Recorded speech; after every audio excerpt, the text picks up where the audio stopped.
uma alegria imensa estar aqui hoje. Primeiramente agradecendo à casa, por abrir essa oportunidade, abrir essa porta. E essa porta ela é bem estreitinha, viu, gente?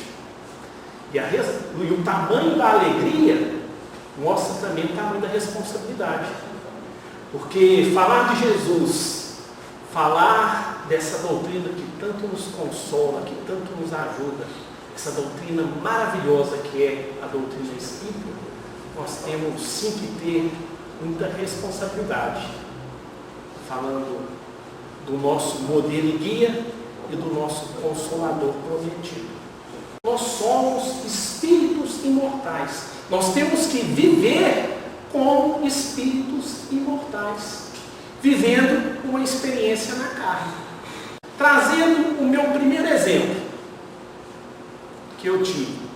São dois jovens, um caso recente e um caso já tem um pouquinho mais de tempo. Esses dois jovens, na margem ali dos seus 25 anos, saíram da carne e retornaram para o plano espiritual pelas próprias vidas, pelas próprias mãos, através do suicídio. Falar isso nos assusta ainda,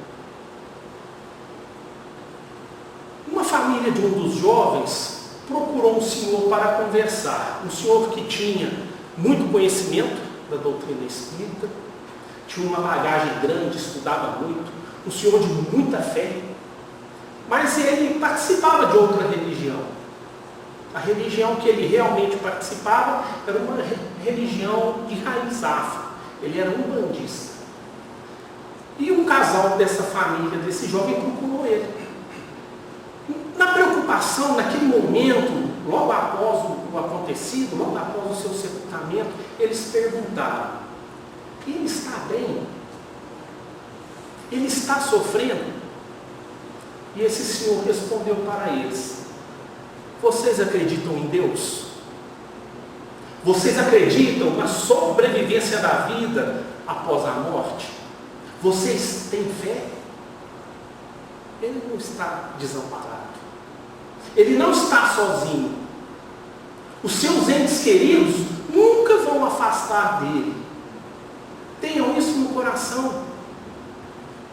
Ele não está sozinho. Deus está cuidando dele.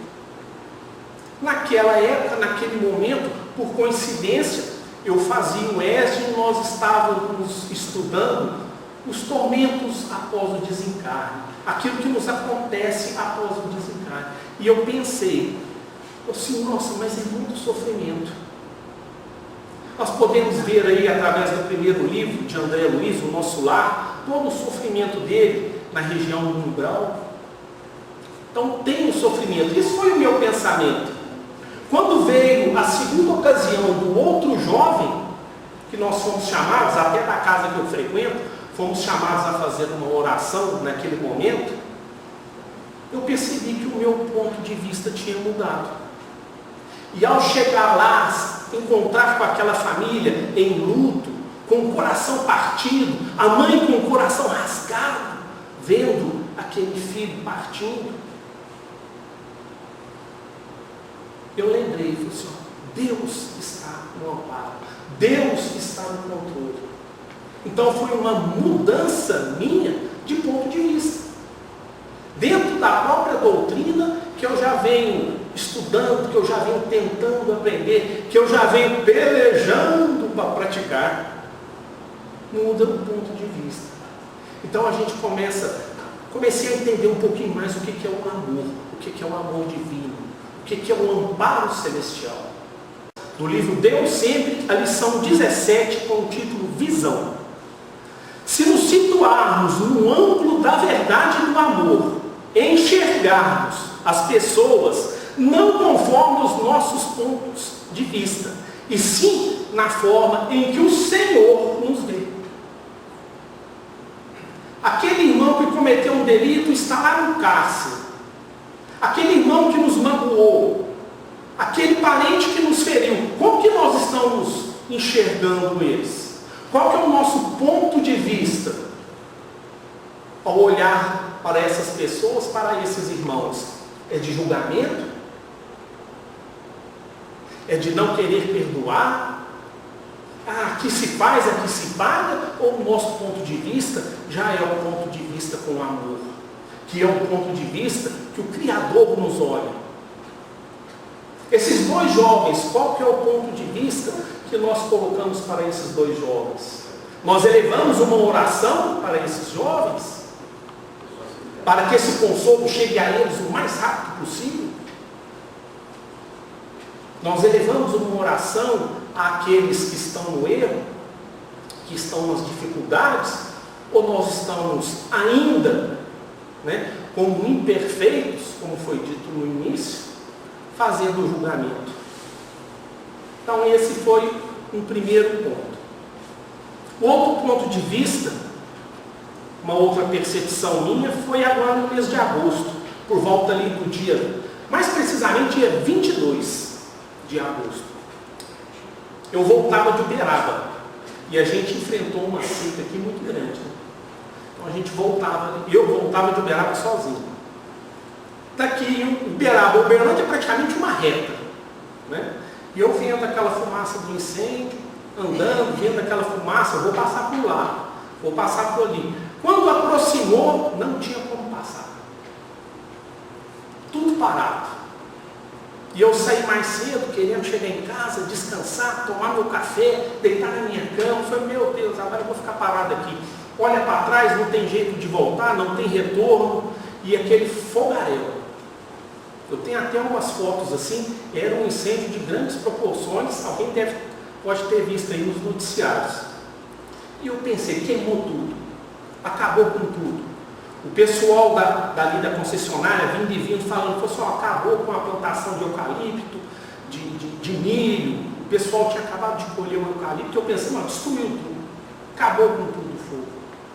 O trânsito foi liberando devagarinho, a gente foi passando, ainda entre a fumaça, e eu pensando, não, tudo destruído. Deixa eu ir embora para minha casa. 15 dias depois, 15, 20 dias, eu retorno de novo, de Uberaba a Uberlândia. Lembrei do incêndio. Falei, eu estou chegando perto daquele local, deixa eu observar o estrago que foi feito. Para minha surpresa, eu me concentrei na observação daquele ambiente e comecei a ver, tinha árvore realmente já morta, mas tinha árvore que a copa já começava a ficar verde. O mato, a vegetação rasteira já começava a ficar verde. Então na hora eu pensei, gente, o que é Deus? O que é a natureza? Aí eu trago mais uma frase. Livro Cartas do Alto, Emmanuel também, a lição de número 6, com o título Visão. Eu destaco o trecho. A natureza em todos os reinos da terra é um livro de sabedoria infinita, concitando-nos ao entendimento da bondade de Deus. A natureza, através do próprio instinto, ela faz a vontade de Deus. A árvore, no instinto, ela fala, eu tenho que viver, eu tenho que lutar, eu tenho que ficar verde, eu tenho que ter galhos para servir de ninho aos pássaros. A vegetação rasteira, eu tenho que crescer para que os animais sobre mim possam dar, possam se alimentar. Essa é a função da natureza. Olha o nosso ponto de vista mudando de uma destruição para um renascimento, para uma visão de Deus, para uma visão de obediência a Deus. O título nosso hoje está no capítulo 2 do Evangelho segundo o Espiritismo, no subitem, o ponto de vista. Então eu vou trazer o item 5 para a gente fazer a leitura só desse parágrafo. A ideia clara e precisa que se passa da vida futura proporciona fé inabalável no porvir, que acarreta enormes consequências sobre a moralização do homem, porque muda completamente o ponto de vista sobre o qual encaram eles a vida terrena. Para quem se coloca pelo pensamento na vida espiritual, que é indefinida, a vida corpórea se torna simples passagem. Breve estada num país ingrato. As vicissitudes e tribulações desta vida não passam de incidentes que ele suporta com paciência. Por sabê-las de curta duração, devendo seguir-se-lhes um estado mais ditoso, a morte nada mais restará de aterrador. Deixa de ser a porta que se abre para o nada e torna-se a que dá a libertação, pela qual entra o exilado numa mansão de bem-aventuranças. Olha o que muda se nós fizermos o exercício de procurarmos viver como homens, como espíritos imortais. Olha o que muda a nossa visão. Olha a maneira que vamos construir a nossa fé. E Kardec começa a construção da fé já na primeira pergunta do Livro dos Espíritos: quem é Deus? No início do nosso Evangelho segundo o Espiritismo, ele começa a construção da nossa fé. Porque ele, ao codificar essa doutrina maravilhosa, ele fez porque ele tinha fé. Ele viu uma mesa se movimentando, uma mesa respondendo, e ele falou: ali tem um princípio inteligente. Eu tenho que estudar aquilo. E eu tenho fé que existe algo além dessa manifestação. Pela fé, Kardec fez esse movimento. E nós temos que fazer esse movimento de começarmos a desenvolver, a plantar essa semente, desenvolver isso dentro da gente, que somos espíritos imortais. Vou falar o terceiro e último aprendizado que eu tive. Mês passado, fui ao trabalho de um colega, e o trabalho dele é naquele lugar antigo, né? A casa da mãe na frente, o escritório dele no meio, da irmã atrás, e a mãe que morava na frente passou para trás, né? Aquela família ali. Eu lá conversando com ele, ele comentando comigo sobre um tio dele, nos seus 86 anos, já ali em convalescência. E ele falando para mim, falou: meu tio está ali no quarto, o hospital mandou ele para cá, tem os aparelhos, tem tudo montadinho ali para ele, mas ele já está praticamente vegetando. Aí eu, achando que sou um espírita, né, pensei, mas eu como espírita, eu tenho que me dispor a ir lá fazer uma prece? Um passe eu sei que eu não posso dar, estou sozinho, mas uma prece, uma oração, né? Eu pensando. Aí eu falei assim, mas eu tenho coragem? Eu não conheço o tio. Será que eu tenho coragem? Será que é meu dever? Será que a crença, a prece que eu vou fazer é a crença da família? Eu pensando aqui, então no final, terminamos. Ele virou para mim e falou assim: João, vamos ali meu tio. Aí eu falei assim, agora eu vou ter de ir lá. E nós entramos lá na casa da mãe dele. Um senhor, já no seu leito, aquela cama de hospital arrumada, aquele idoso bem cuidado, quarto cheiroso, aquela pele limpa, macia, só ali o osso e o restinho da perninha dele, ele com os olhos fechados, apagado, a família ali em volta, algumas pessoas. Aí eu tentei começar a mentalizar uma prece, eu sozinho ali mentalizar essa prece, fiz uma prece, rezei o Pai Nosso, e eu comecei a pensar, será o que está acontecendo no plano espiritual? Os seus entes queridos já estão aqui para recebê-lo.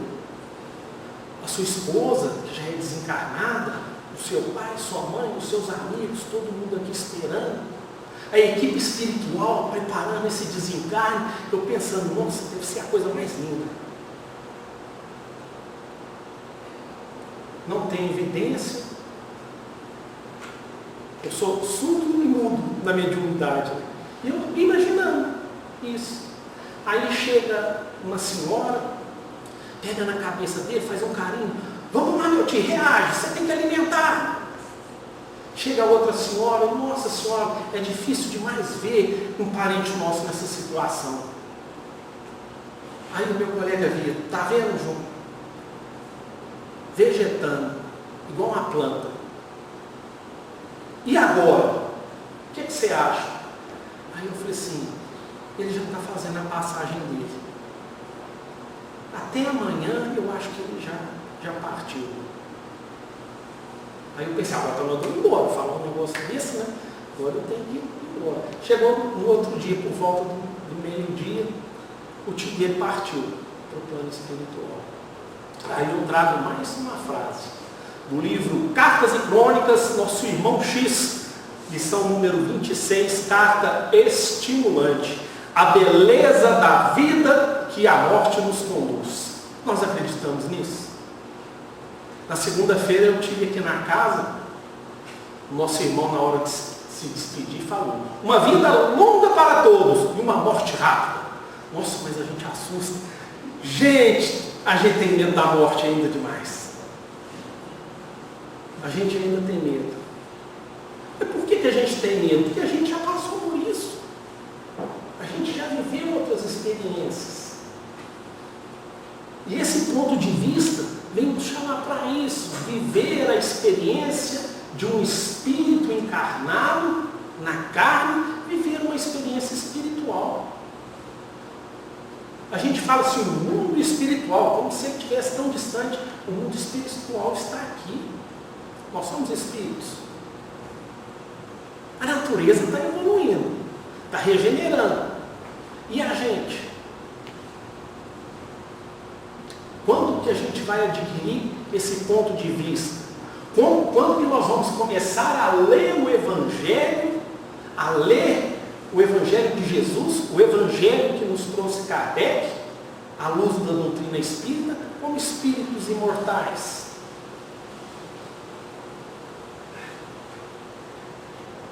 Como nós vamos começar a entender que aquela dor é passageira? Hoje eu comentava com uma amiga, espírita também, ela falou assim, o Chico tinha uma frase que ele ficou conhecido praticamente só com essa frase: tudo passa. A dor passa. Aquela alegria também passa. Quando que nós vamos começar a entender que esse questionamento que eu fiz há tempos atrás, dos pontos de vista, é para o meu aprendizado? E quanta dor veio para eu chegar a esse ponto? Falar assim, espera aí, eu tenho que mudar minha maneira de pensar. Eu tenho que mudar minha maneira de agir. Isso não é assim. Eu tenho que buscar conhecimento. Eu tenho de ir lá, ler o ano, ler o Evangelho, buscar os livros aí, porque sem conhecimento a gente não muda e não adquire também ponto de vista. Então, é o que Kardec nos chama, espíritas, amai-vos, espíritas, instruí-vos. Amar, amor e instrução. É o que Kardec nos chama. Olha que coisa mais linda. Amar e instruir. Aí nós vamos lá para o item 6 agora. Kardec e os benfeitores espirituais, esses grandes amigos que trouxeram essa doutrina, vão questionar. Mas e se todo mundo, se nós todos aqui resolvemos falar assim, não, nós vamos viver agora como homens espirituais. Vamos largar tudo. Se o agricultor deixar de plantar o trigo,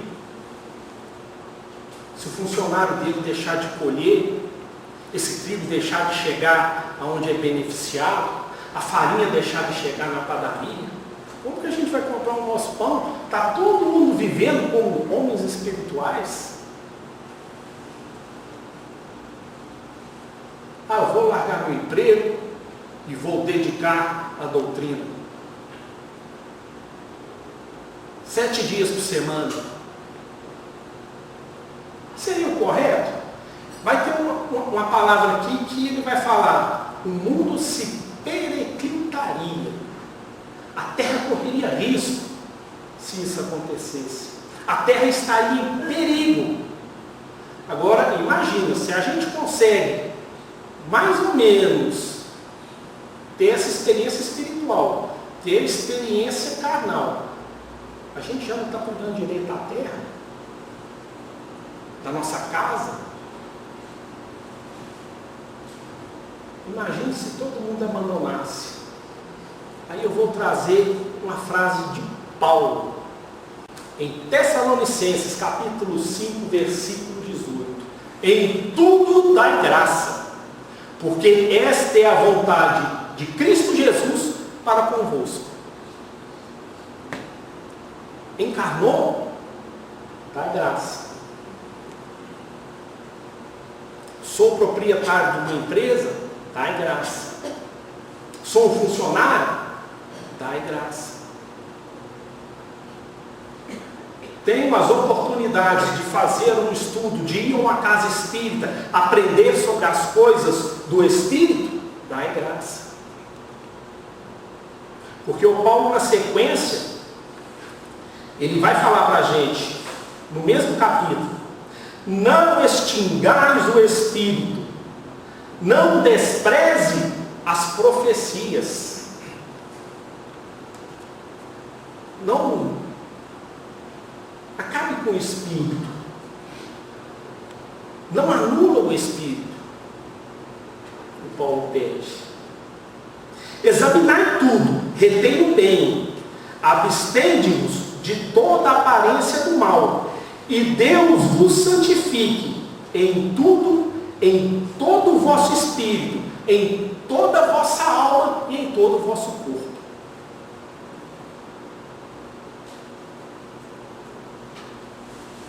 Se o mundo espiritual está aqui com a gente, o que eu não tenho que zelar por esse corpo?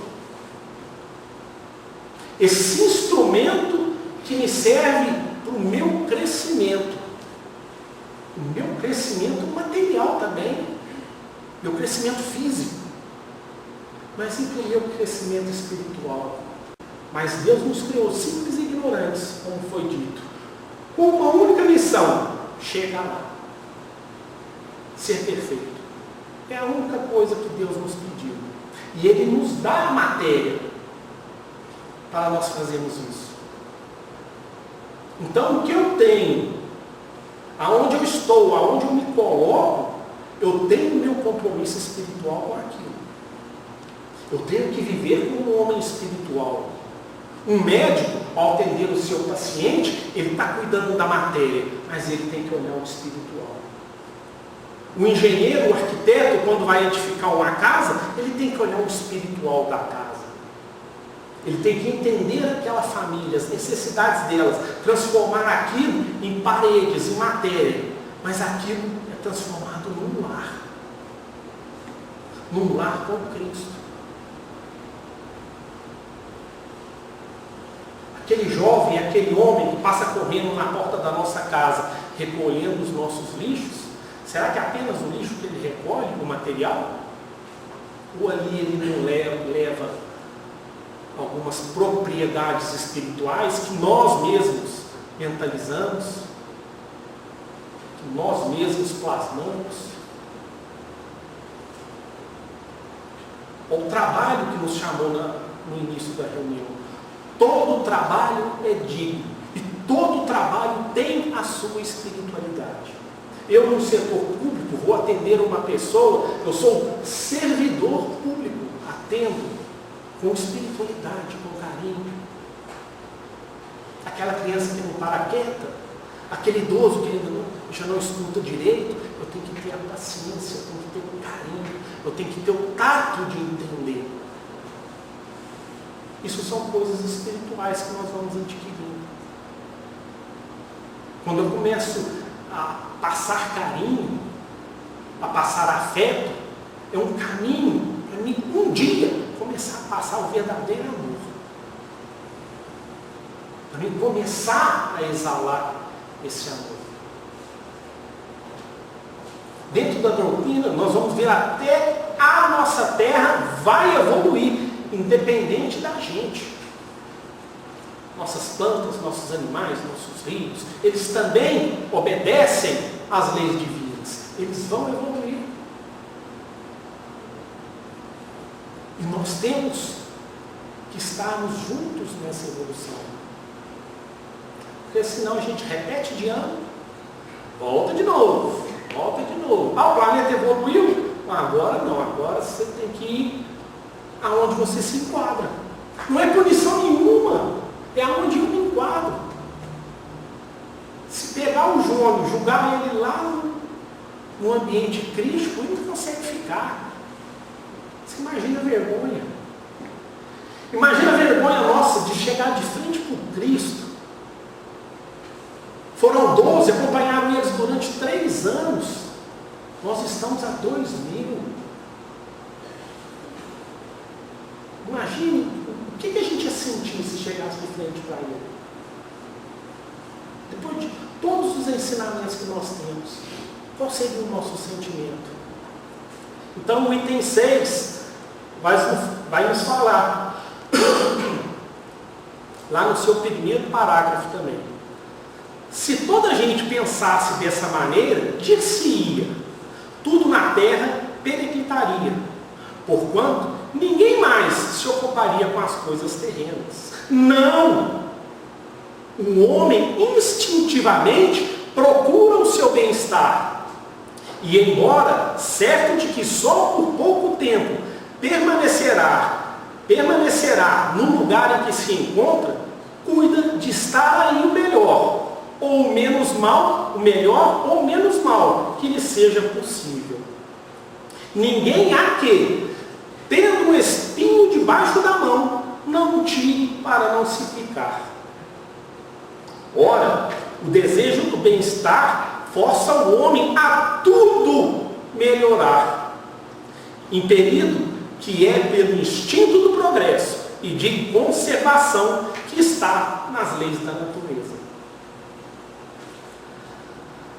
Deus não condena ninguém pelos prazeres da matéria. Aliás, Deus não condena ninguém, a gente se condena, né? Mas não há nenhuma punição por a gente aproveitar os prazeres da matéria. O que é condenável é o abuso. O que é condenável é a gente se dedicar só à matéria. Se dedicando só à matéria, como que nós vamos desenvolver aquela fé inabalável do início do estudo? Para mim é matéria, amanhã tudo acaba. Vou deixar para depois. Se existem outras vidas, existem outras encarnações, depois eu faço. E o nosso tempo está curto. Porque, como foi dito, nós já estamos há 2000 anos. Lendo, aprendendo. Se eu não procuro, tenho certeza que todos já ouviram falar do Cristo. Todos. Qualquer religião que frequentarmos, ela nos leva ao progresso, ela nos leva à prática dos ensinamentos do Cristo, de uma forma ou de outra. Ela nos conduz a isso. Agora o Espiritismo, ele abre a nossa consciência. E abrir a consciência é que é o nosso grande desafio. A gente saber que buscamos o conhecimento, saber que temos o conhecimento e não nos dedicarmos ao trabalho. Não pegarmos a nossa charrua e semearmos. Permissão para falar um ponto de vista que eu tenho da frase: o plantio é opcional, a colheita é obrigatória. Será que a gente ainda está nessa situação? Eu planto se eu quiser? Será que nós estamos numa época em que já reencarnando a gente começa esse plantio?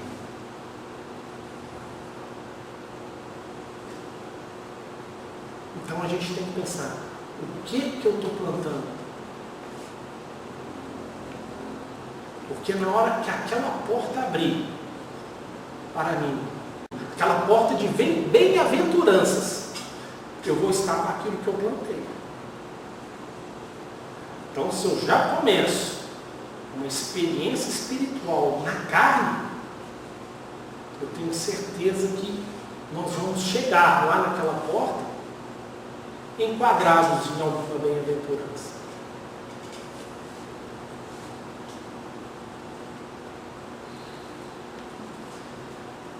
E o Espiritismo? Onde que a doutrina espírita entra nessas questões? Nosso irmão falou aqui, o Cristo matou a morte. E a doutrina espírita veio. Agora eu vou te mostrar por que ele matou a morte.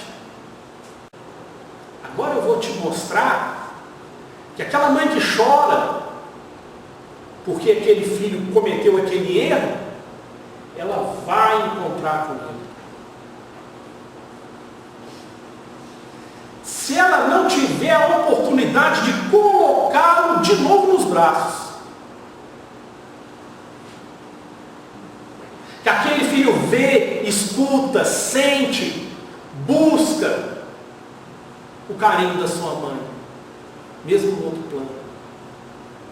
Aquele senhor que partiu, os parentes estavam lá para recebê-lo. Ninguém chega no plano espiritual igual a outra pessoa. As digitais são diferentes. Não existe receita de bolo no plano espiritual. Plano espiritual é meritório. O que nós vamos receber ao sair do cativeiro terreno é de acordo com o nosso mérito. É de acordo com a nossa evolução. É de acordo com o nosso crescimento. Que é o que Deus nos pediu. Para nos desenvolvermos, para crescermos. E João vai falar lá para a gente no capítulo 14, 16 e 17.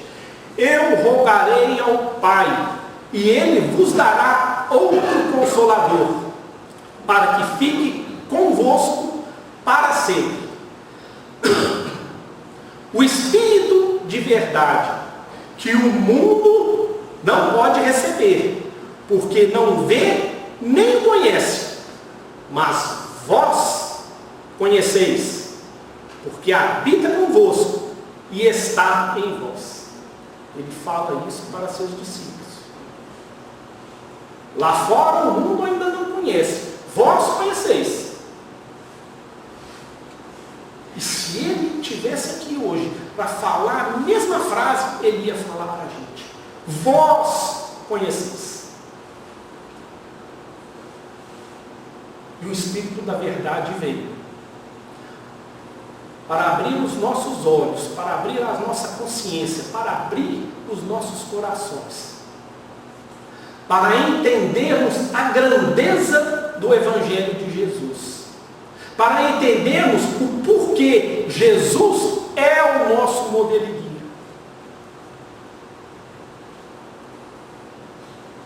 A doutrina espírita fez isso, rompeu as cortinas, explicou o porquê das comunicações, explicou a mediunidade, explicou o sofrimento, explica as dores, as provas, as expiações, explica que seremos felizes, explica que podemos ter momentos felizes na nossa encarnação.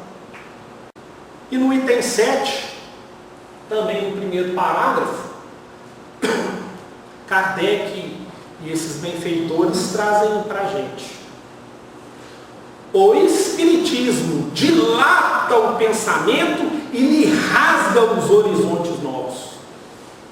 Em vez dessa visão acanhada e mesquinha, que concentra na vida atual, que faz do instante que vivemos na Terra o único e frágil eixo do porvir eterno, ele, o Espiritismo, mostra que essa vida não passa de um elo harmonioso e magnífico conjunto da obra do Criador.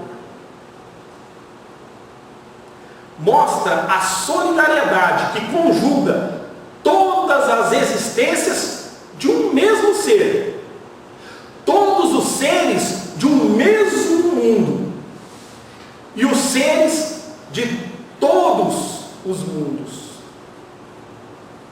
Faculta, sim, uma base e uma razão de ser a fraternidade universal. Enquanto a doutrina da criação da alma por ocasião do nascimento de cada corpo torna estranhos uns aos outros todos os seres. Nós somos o conjunto da obra do Criador. Ele conjuga todas as existências de um único ser. Hoje, o Jônio aqui é um ser de outras existências. Ele não é o Jônio que nasceu lá no dia 20 de março. Ele traz consigo todas as suas existências. Ele traz todas as suas virtudes, todas as suas bondades, todas as suas experiências, mas traz também todos os seus erros, todos os seus vícios, todas as suas dores, todos os pontos aonde ele tem que se reformar. Reformar não, se reconstruir. Reforma, às vezes a gente faz meia boca, a gente tem que reconstruir, trocar a base, pegar a base que é Deus, que é o nosso divino Mestre Jesus, nos reconstruirmos. E Ele traz a existência de todos os seres, de um mesmo mundo.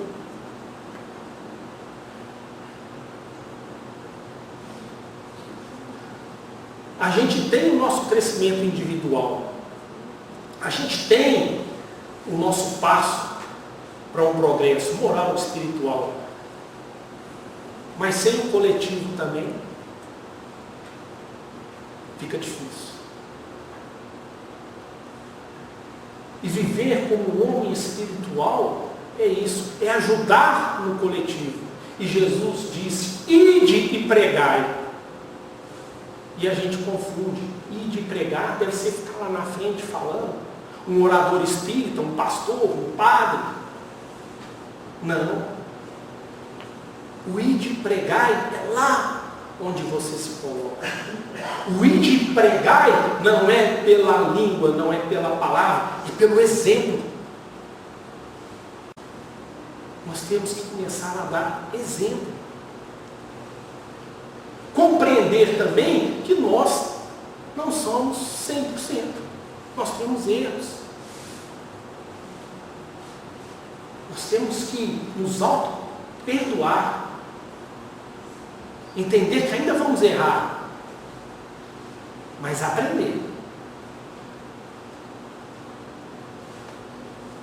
Não vai ser contado quantas vezes nós caímos durante a nossa existência. Vai ser contado quantas vezes nós conseguimos levantar. E o que nós aprendemos. E se não aprender, volta, repete de ano. Volta para a quarta série, volta para a sexta série. Vai. Mas nós temos que desenvolver essa consciência dentro da gente. Nós já paramos para imaginar, fazer um exercício, que todos nós aqui presentes, vamos falar só dos encarnados, nós estamos na nossa melhor situação? Nós somos o melhor que tem da Maria, do João, do Pedro, do André, da Jaqueline, da Débora. Nós somos hoje o melhor que temos de todas as nossas existências. A gente tem a consciência que nós não estamos sozinhos. Que nós temos um Espírito que zela por nós, que nós temos um anjo guardião. Nós temos a consciência que Jesus, que Deus nunca nos desampara. Uma folha de uma ave, um fio do nosso cabelo que cai, o Pai Celestial sabe. que caíram. Quando eu erro, eles também sabem. Mas eles não são igual a gente. A gente vai julgar, vai sacrificar, e eles não. Ele tem condição. Ele tem o atributo para passar por isso. Ele vai superar, ele vai aprender.